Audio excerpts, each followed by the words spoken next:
बिस्मिल्लाहिर्रहमानिर्रहीम अस्सलातु वस्सलामु अलैका या सय्यदी या रसूलुल्लाह वला अलिका वस्हाबिका या सय्यदी या हबीबल्लाह। अस्सलाम वालेकुम गाइस, उम्मीद करता हूँ कि आप सब खैरियत से होंगे। मैं भी खैरियत से हूँ। आज का जो हमारा टॉपिक है रोमानिया के वर्क परमिट के ऊपर है कि रोमानिया के वर्क परमिट आ रहे हैं या बंद हो गए हैं, क्योंकि बहुत सारे भाइयों का कहना है कि ये अब बाय एयर शेंजन में जा रहा है, इस वजह से जो है रोमानिया अब वर्क परमिट नहीं देगा, रोमानिया अपने वर्क परमिट बंद कर लेगा। इसके अंदर कितनी सच्चाई है, कितना झूठ है, इन सब चीज़ों पे हमने बात करनी है। लेकिन उससे पहले जिस भाई ने अभी तक मेरे चैनल को सब्सक्राइब नहीं किया, लाजमी तौर पे मेरे चैनल को सब्सक्राइब कर दे, वीडियो को लाइक कर दे और लाजमी तौर पे वीडियो को शेयर कर दे, ताकि बहुत सारे भाइयों तक ये इन्फॉर्मेशन पहुंच जाए। सो गाइस, अपने टॉपिक की तरफ आ जाते हैं कि रोमानिया के वर्क परमिट आ रहे हैं या नहीं आ रहे। सबसे पहले मैं आपको एक वर्क परमिट दिखा देता हूं, ताकि आपको ये प्रूफ मिल जाए कि रोमानिया के वर्क परमिट बंद नहीं हुए, रोमानिया के वर्क परमिट आ रहे हैं। ये आप पहले देख सकते हैं, इसकी आप डेट देख लें, ये किस डेट को वर्क परमिट निकला है, ठीक है, और किस महीने में निकला है ये भी आप देख सकते हैं।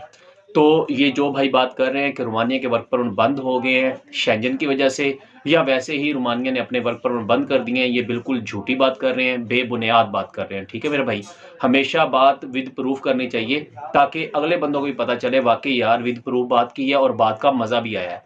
रोमानिया वर्क परमिट अपने दे रहा है और इंशाअल्लाह ताला ये देता रहेगा। मैंने ऑलमोस्ट हर वीडियो में बताया है, जब भी मैंने कोई वर्क परमिट के ऊपर वीडियो बनाई है, तो मैंने कहा ये तो हो सकता है किसी भाई का वर्क परमिट 2 महीने के बाद या 3 महीने के बाद, 4 महीने के बाद, 5 महीने के बाद या 6 महीने के बाद आए, लेकिन ये नहीं हो सकता कि वो रोमानिया के वर्क परमिट बंद हो जाएं। तो मेरा भाई ऐसा कोई बात नहीं है, जिस तरह की बातें आप सुन रहे हैं। रोमानिया के वर्क परमिट आ रहे हैं और इंशाअल्लाह ताला अगर ये शेंजन में भी आ जाता है ना, तब भी इनको 1,40,000 बंदे की ज़रूरत है। रोमानिया के वर्क परमिट आते रहेंगे, वीज़ा लगना ना लगना वो एक अलग बहस है, लेकिन रोमानिया के वर्क परमिट बंद नहीं हुए, रोमानिया के वर्क परमिट आ रहे हैं।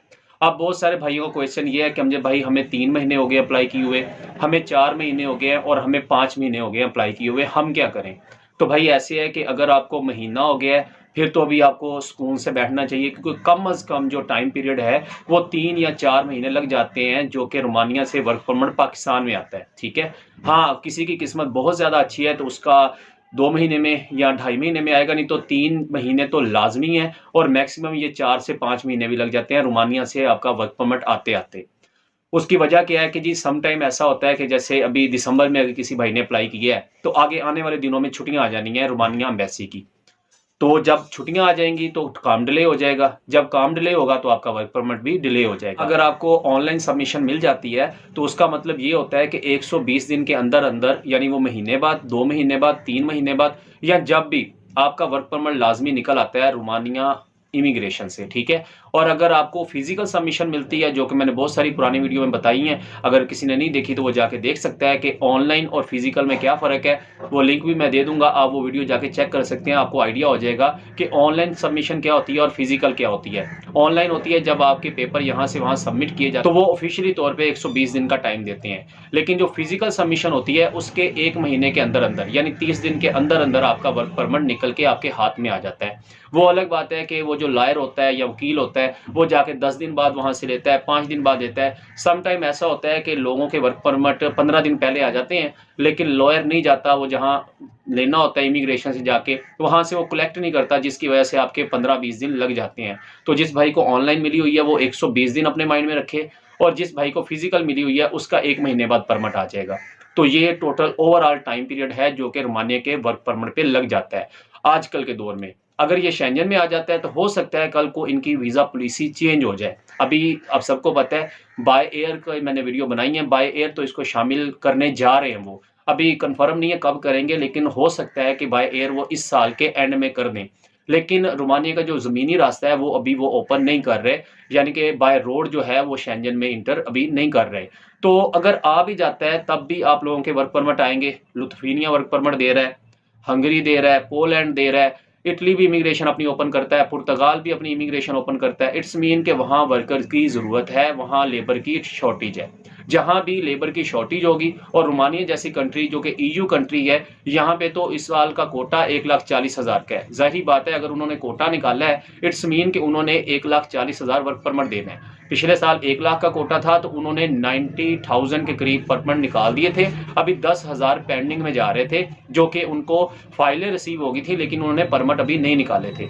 तो इस वजह से आप परेशान ना हो कि रोमानिया के वर्क परमिट बंद हो गए हैं या रोमानिया के वर्क परमिट नहीं आएंगे। रोमानिया के वर्क परमिट आएंगे और इंशाअल्लाह ताला बफज़ल खुदा 2024 में भी आएंगे, 25 में भी आएंगे, 26 में भी आएंगे। अगर ये शेंजन प्रॉपर शेंजन में भी आ जाता है तब भी इसके वर्क परमिट आएंगे। उसकी अगर मिसाल देखनी है तो बहुत सारे भाइयों ने क्रोएशिया का अप्लाई किया होगा पिछले साल 2022 में, जब क्रोएशिया शेंजन में इंटर हुआ तो लोगों ने कहा जी वर्क परमिट नहीं दे रहा, लेकिन बहुत सारे भाइयों को वो वर्क परमिट दे रहा है। इंडियन को भी दिए हैं, नेपाली को भी दिए हैं, पाकिस्तानी को भी दिए हैं, बांग्लादेशी को भी दिए हैं, यानी जितनी भी नॉन EU कंट्रीज हैं उनके लिए उन्होंने अपने वर्क परमिट ओपन किए हैं। हाँ, आप ये कह सकते हो कि अगर कल को रोमानिया शेंजन में आ जाता है, जो आज रेट चल रहा है रोमानिया का यानी कि 15 से लेके 18, वो कल को 25, 26 या कह लो कि 22 से 28 लाख के करीब इसका रेट हो जाएगा। और वीज़ा रेशो तो आपको पता ही है, जिस बंदे पे उनको ट्रस्ट आता है कि ये वहाँ जाके रुकेगा, वहाँ जाके काम करेगा, उसको वो वीज़ा लाजमी दे देते हैं।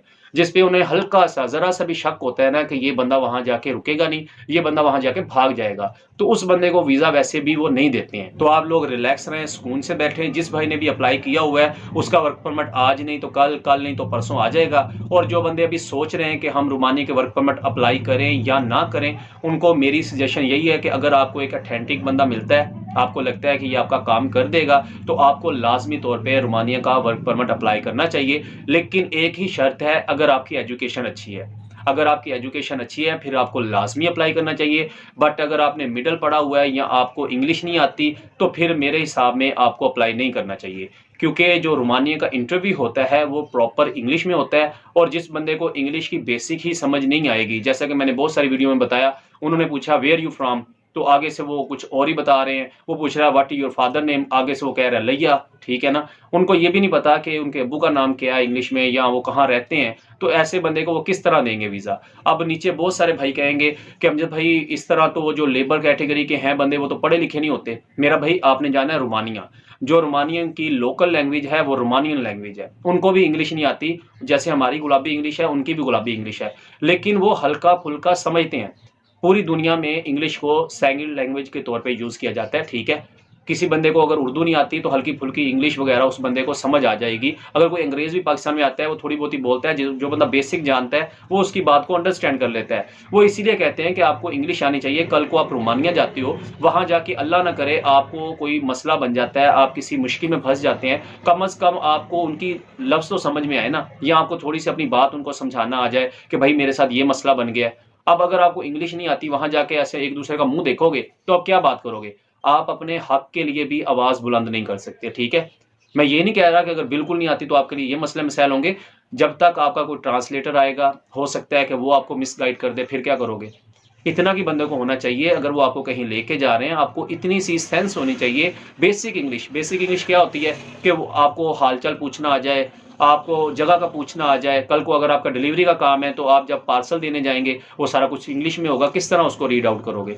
तो इसलिए मेरा भाई जो लोग पढ़े लिखे हैं उनको मैं लाजमी कहूँगा आप अप्लाई करें। बाकी रह गई स्टडी वीज़ा, उसके बारे में मुझे नॉलेज नहीं है, क्योंकि मैंने स्टडी वीज़ा लगते बहुत कम देखे हैं रोमानिया के। हाँ, विजिट वीज़ा का एक भाई का लगा है, ठीक है, 15 दिन का उनको विजिट वीज़ा मिला है। मैंने कल की वीडियो में शो भी किया था, तो जिसने नहीं देखी वो जाके कल वाली वीडियो भी देख सकता है। वहाँ पे मैंने बताया था कि बंदे का 15 दिन का विजिट वीज़ा अप्रूव हुआ है रोमानिया का। इट्स मीन कि वो विजिट वीज़ा भी देता है, वो वर्क परमिट देता है और स्टडी वीज़ा भी देता है, लेकिन उसके बारे में मुझे नॉलेज नहीं है। बेसिक जो मेरा आज का प्रोसेस था वो यही था कि मैं आपको बता सकूं कि रोमानिया के वर्क परमिट आ रहे हैं और अल्हम्दुलिल्लाह से रोमानिया के वर्क परमिट आ रहे हैं। मैंने आपको प्रूफ भी दे दिया है। तो जब ऐसा कुछ होगा, अल्लाह ना करे आने वाले दिनों में इन फ्यूचर अगर वो वर्क परमिट कम कर देंगे या उसका प्रोसेस कम कर देंगे या वो कह देंगे कि हमने अब नॉन EU बंदों को हमने वीज़ा नहीं देना या वर्क परमिट नहीं देना, तब मैं आके आपको लाजमी अपडेट करूंगा। लेकिन फिलहाल की घड़ी जब मैं वीडियो बना रहा हूँ 13 दिसंबर 2023, अल्हम्दुलिल्लाह से परमिट भी आ रहे हैं, अल्हम्दुलिल्लाह से वीज़े भी लग रहे हैं, लोग रोमानिया भी जा रहे हैं